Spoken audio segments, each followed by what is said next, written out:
தெய்வீக ஒளியின் அழகு, ஆழ்ந்த அமைதியின் வெளிப்பாடு, ஸ்டார் ஆஃப் பெத்லஹேம். மனதை வருடக்கூடிய இளம் காற்று.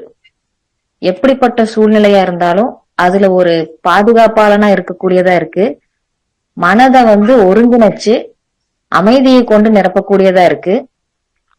தெளிவையும் மனதுக்கு வளத்தையும் தரக்கூடியதா இருக்கு. நிம்மதி மற்றும் ஆறுதலை கொண்டு மனதை சமன் செய்கிறது.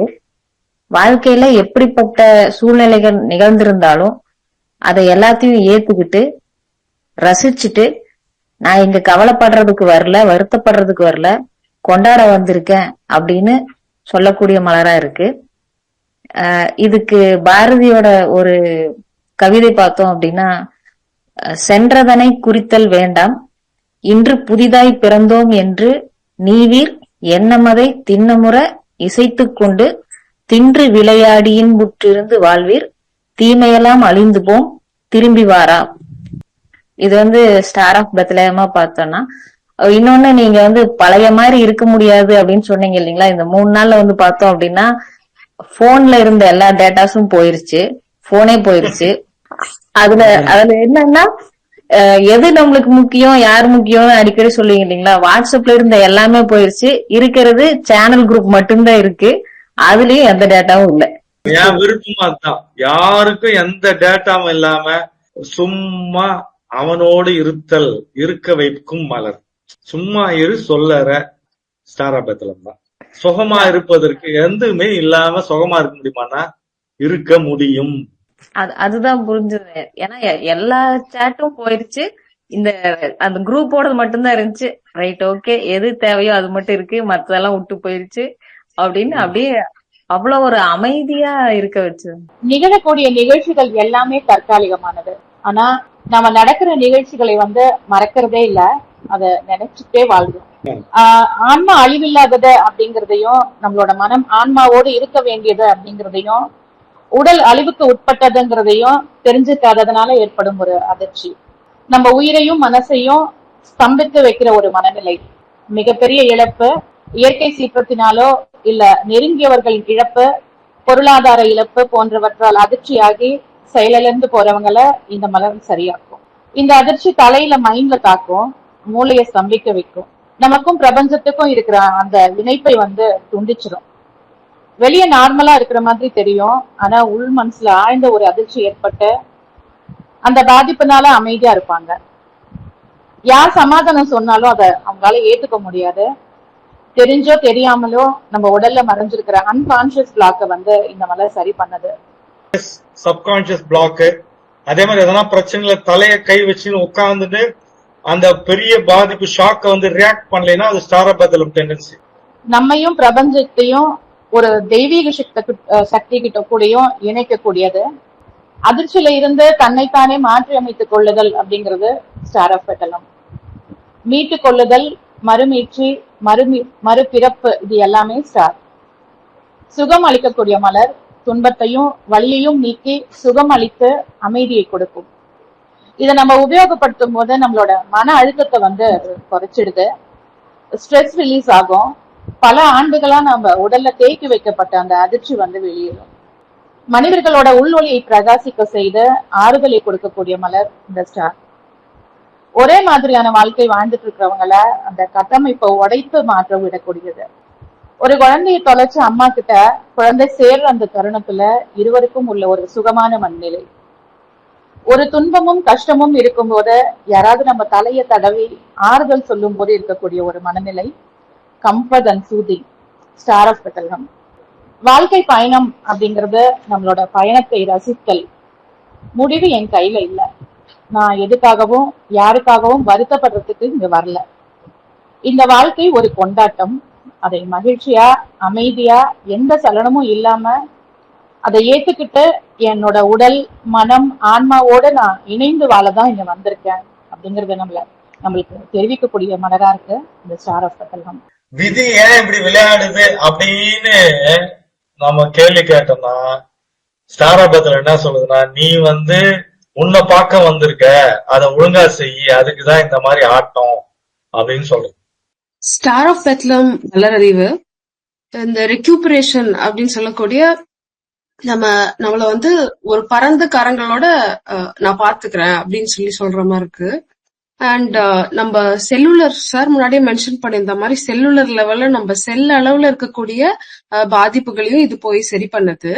இப்போ இன்னைக்கு பார்த்தோம் செல் ஷாக்.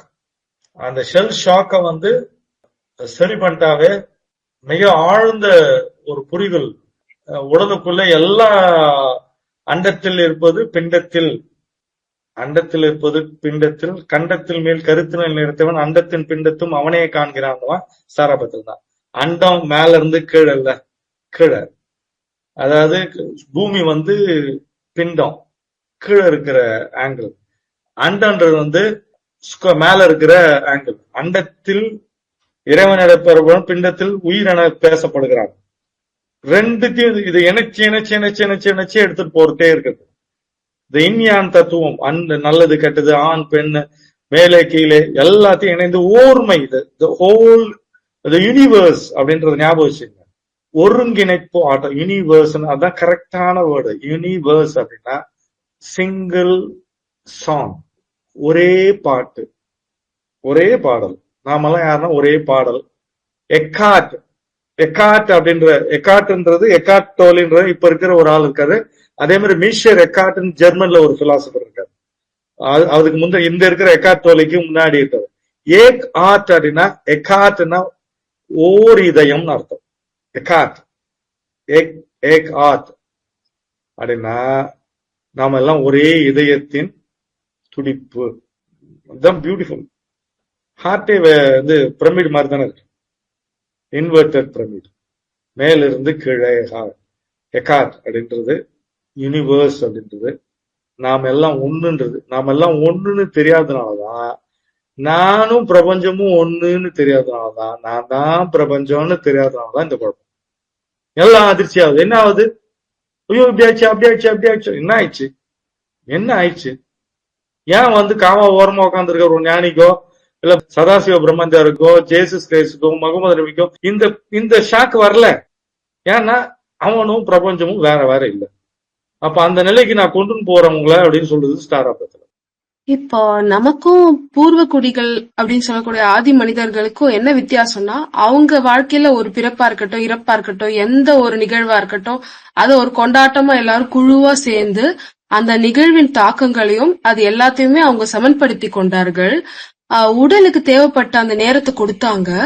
இன்னைக்கு நமக்கு இருக்கக்கூடிய கால சூழல்ல ஒரு சின்ன சின்ன நம்ம கேள்விப்படுற சம்பவங்களா இருக்கட்டும், இல்ல நம்ம வாசிக்கிற தகவல்களா இருக்கட்டும், இதுல இருந்து ஏற்படக்கூடிய பாதிப்புகளை இந்த உடல் ப்ராசஸ் பண்றதுக்கு நம்ம டைம் விடுறதே இல்லாததுனால அது தேங்கி போயிருக்கிற அந்த ஷாக் உணர்வுகள் வந்து உடம்புல வந்து இருக்கு. தேங்கி போயிருக்கின்றதோட ஆழ்ந்து மறைந்து இல்லன்னு நினைக்க கூடியதுதான் மிகப்பெரிய தாக்கத்தை ஏற்படுத்தும். அப்படியே தூக்கி தூக்கி தூக்கி தூக்கி போற டைம்ல எடுத்து பொருளை வந்து ஒரு கேட்டு மூட போறாங்க, இன்னும் 5 நிமிஷத்துல சூப்பர் மார்க்கெட் மூட போறாங்கன்னா எடுத்து கட எடுத்து பொருளை போடுறோம்ல, பொருளை போட்டு கட்டுறோம்ல, அந்த மாதிரி நமக்கு உள்ளுக்குள்ள இருக்கிற ஷாக்கு உள்ள சல்லு உள்ள போட்டு வச்சிட்டோம். உள்ள அப்ப உட்காரும் போது என்ன வரும்? இது போய் திருப்பி கனெக்ட் பண்ணுது. Universe doesn't know your thoughts or emotions. It reacts with your frequency and vibrations. இது உள்ள இருக்கிற frequency vibration ஷாக்காவே இருந்தா நம்ம வாழ்க்கையில எப்படி வந்து நல்லது நடக்கும்? இப்போ எனக்கு தெரியாமலே என்கிட்ட இருக்கிற அந்த அதிர்ச்சிகளையும் நான் ப்ராசஸ் பண்ண டைம் கொடுக்காம விட்டதையும் பார்த்து நான் பார்க்காத மாதிரி கடந்து போன அதிர்ச்சிகளையும் எனக்கு வந்து ஆசுவாசப்படுத்தி என்னை வந்து மீட் எடுக்கிற ஒரு மலரா இந்த ஸ்டார் ஆஃப் பத்ல திரும்ப ஒரு அன்ரிசால்வ்டு அன்ப்ராசஸ்டு, தீர்க்கப்படாத, ஜீர்ணிக்க முடியாத அதிர்ச்சிகள் நம் வாழ்க்கையை புரட்டி போட்டு கொண்டிருக்கிறது. ஏன்டா எனக்கு மீட்பே இல்லையாடான்னு கேள்வி கேட்கிறோம். ஏன்டா இப்படி இருக்குது என் வாழ்க்கை அப்படின்னா இதுதான் காரணம். அது சின்ன நிகழ்வா இருக்கலாம், பெரிய பிரச்சனையா இருக்கலாம், எல்லாமே. பிறப்பே நமக்கு வந்து ஒரு அதிர்ச்சி தான் கொடுத்திருக்குது. அம்மாக்கும் சரி குழந்தைக்கும் சரி. இப்படி மகப்பேறு சம்பந்தமா நம்ம பண்ற எல்லா விஷயங்களுமே உடலை டிரான்ஸ்பிளான்ட், சர்ஜரி, இது அது சின்ன சின்ன ப்ரொசீஜர், ஸ்கேன் எல்லாமே வந்து நமக்கு ஒரு சிறு விஷயங்கள் வந்து ஏற்படுத்தி அப்படி தூக்கி வாரி போடுற விஷயங்கள் எல்லாமே இந்த இதுக்குள்ள வருது. இது எல்லாத்துல இருந்தும் மீட்பு, ஆஸ்வாசம். அது வந்து ஸ்டார் ஆஃப் பெட்லம் மலரறிவு. ஆக்சுவலா வந்து ஒரு கருத்து இருக்கு. ஆக்சுவலா 25ஆம் தேதி டிசம்பர் 25 ஒரு ரொம்ப காலகமாவே அது வந்து அறுவடை திருநாளாக அனுசரிக்கப்பட்டது.